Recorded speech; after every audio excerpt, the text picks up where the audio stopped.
radio warning device.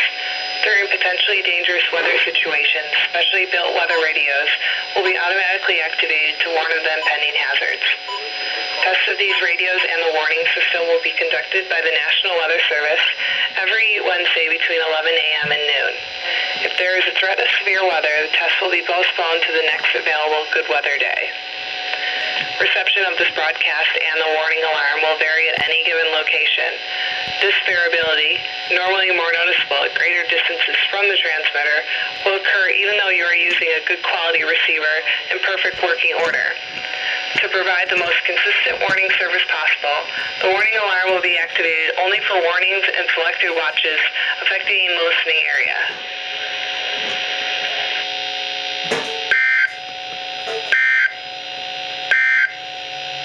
The 10 a.m. observation in Baltimore.